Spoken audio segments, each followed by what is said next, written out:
Everyone, welcome back again to my channel.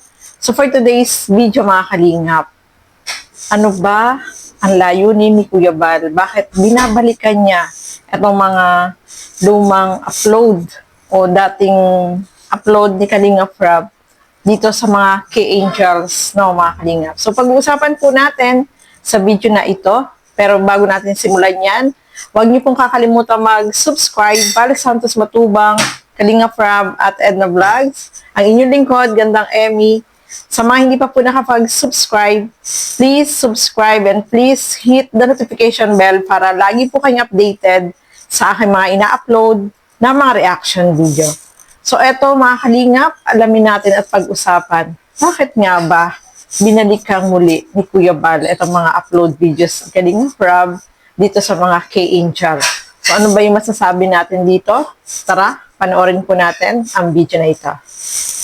Gandang Emmy ang boses ng damdamin, tulong at kalingap ang laging unahin. Ngayon po na mga kasukay mga kalingap, bakit nga ba binabalikan? Kahit ako, nagtatanong din, alam ko matatalino ang mga viewer, no? Lalo na especially na dito sa mga talagang solid na nanonood dito sa Kalingap. Kasi babalikan natin yung mga nangyari nung unang makita ni Kalingap Rob itong mga K-Angels. Una, binalikan ni Kuya Bal, si B, no? Mga Kalingap, si Beyonce. Sumunod na tinapik niya is si Carla, si Krista, no, mga kalingap. So, bakit nga ba binabalikan ni Kuya Bal, no? Kasi alam natin, itong mga K-Angel natin ngayon, ay talagang nakita natin na nabago yung kanilang buhay. So, binabalikan ni Kuya Bal yung mga lumang vlog ni Kalingap Rob para i-remind, no? I-remind tayo, i-remind sila o ipaalala sa kanila na ganito yung kalagayan nila noong unang makita sila ni Kalingap Rob na talagang hirap sa buhay. So, iba-iba yung kanilang sitwasyon at kalagayan nila sa buhay ng mga kalingap. Kasi iba yung nangyari dito kay Beyonce, iba yung nangyari dito kay kalagayan ni Beyonce sa buhay nila. Kay Carla, iba rin. May kwento rin yung buhay nila. Si Krista, ganun din. May kwento rin yung buhay nila. At deserve nila na mabigyan ng tulong. At nangyari naman po yun sa Kalingap, no? Na talagang nabago yung kanilang kalagayan sa buhay. Nung una, talagang makikita natin, hirap na hirap sila. Pero simula nung ma-vlog sila ni Kalingap Rob, ay unti-unting nabago yung kalagayan po nila sa buhay. Umangat yung kanilang kalagayan.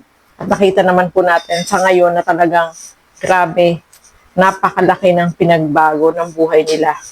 Nagkaroon ng bahay. Ito si Beyonce, nagkaroon siya ng bahay. Nakapag-aral, tuloy-tuloy sa pag-aaral.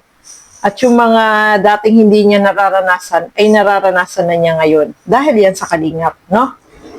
Si Carla, ganun din. Dati, si Carla, hirap din.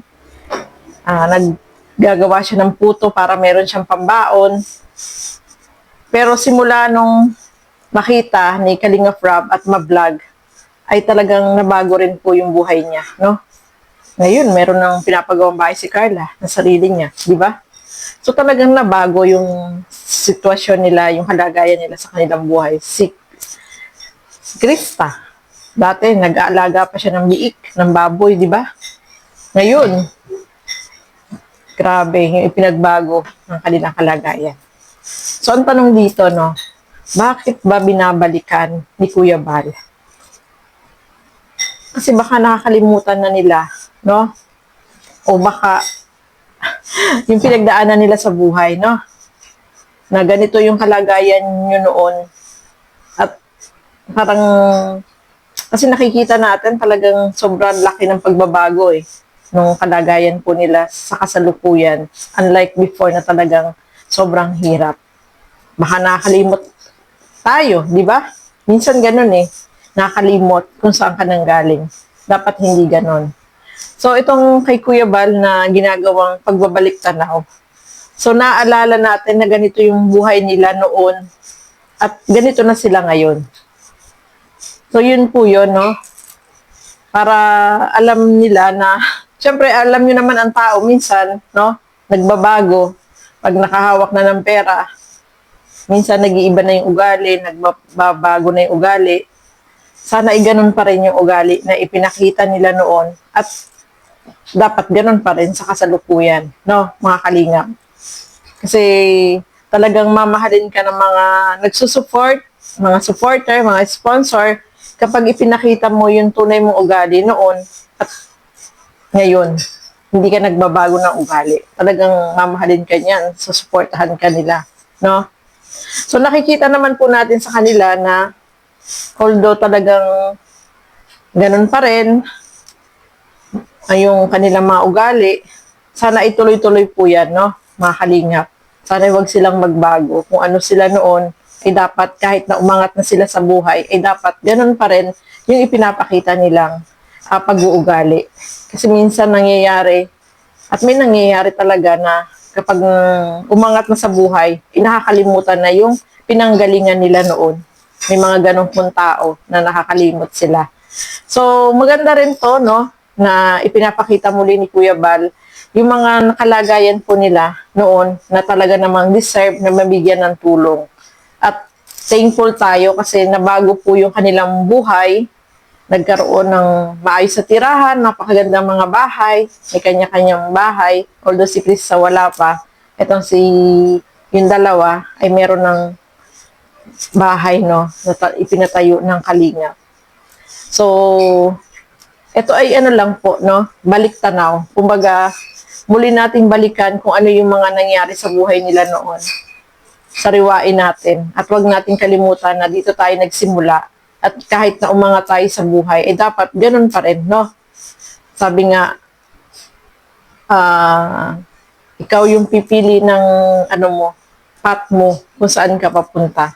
So, itong mga key angels natin, alam naman natin na ano yan sila, nag-aaral, pagbutihin yung kanilang pag-aaral, no? Mga kalingap, para yung pangarap nila sa buhay ay matupad po nila.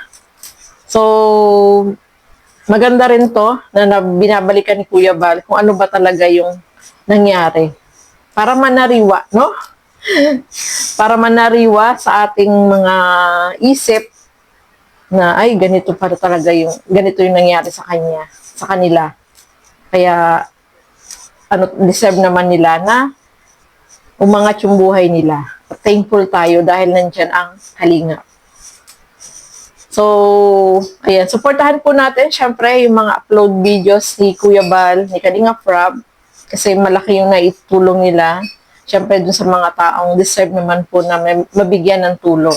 Kasi alam natin talagang marami yung kapos at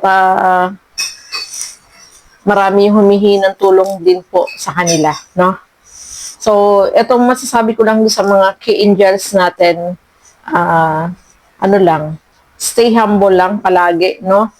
Huwag magbabago kasi lagi yun ang sinasabi natin, di ba? Na sana wag silang magbago ng ugali. Kahit na umangat na sila sa buhay nila, ay dapat ganun pa rin yung ugali nila na hindi nagbabago, no? Mga kalingap. So, ayan po, no? Maraming salamat po sa inyong walang sawang panonood at pagsuporta dito sa aking mga ginagawang reaction video. Siyempre, supportahan po natin lahat ng mga Kalingap partners, Kalingap reactors, ang inyong lingkod, Gandang Emmy. Ayan, sa mga hindi pa po nakapag-subscribe dyan, please subscribe and please hit the notification bell para lagi po kayong updated sa aking mga ina-upload na mga reaction video. So hanggang dito na lamang po muna. Keep safe everyone. Thank you for watching. Mabuhay po tayong lahat. Bye-bye!